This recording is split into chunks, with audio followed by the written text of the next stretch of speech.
اس کی وجہ میں نے بتایا نا، اس میں جو کرونیسٹی ہے اس کا مرض کا مزمن ہونا، یہ ایک پہلو سے زیادہ خطرناک ہے کہ وہ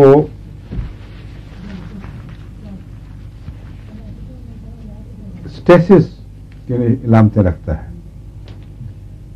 جہاں سلائنم ہیپوسلف وغیرہ کے مریضوں میں وہ بیماری نظر آتی ہے، وہاں یہ نہیں معلوم ہوتا کہ اس بیماری کے پیچھے خون کے اندر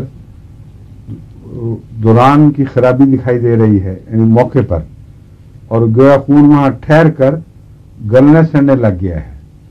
یہ آثار نہیں رکھتے. ایگزیما کی علامتیں سب جگہ گلنے سڑنے کا مضمون رکھتے ہیں، لیکن یہ فرق ہے جو میں بتانا چاہتا ہوں.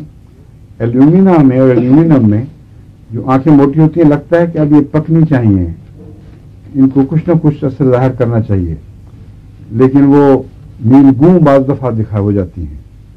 لگتا ہے کہ کچھ پکنا چاہیے، کچھ ختم ہو، لیکن وہ کچھ بھی نہیں ہوتا، اسی طرح جاری و ساری وہ پکنے کے قریب کی علامت. جیسے اس کے پائلز میں بھی یہی نشانی ہے. اور ایلومینا کے علاوہ ایک اور دوا ہے جو اس میں آپ کو ملتی جلتی دکھائی دے گی، جس کو بھولنا نہیں چاہیے. اس میں وائلنس زیادہ ہے، اور وہ ہے ایسکولس. وائلنس اس لحاظ سے کہ وہ ابھار زیادہ بڑے ہو جاتے ہیں، اسی لیے بعض ڈاکٹروں نے اس کو آنکھ کا پائل قرار دے دیا ہے. تو جہاں ایسی علامتیں ظاہر ہوں جو آپ کو لگے جیسے یہ تو آنکھوں میں جیسے گومر سے نکل کر پائلز کی طرح گٹھلیاں بن رہی ہیں، وہاں ایلومینم کی بجائے ایسکولس زیادہ بہتر دوا ہے.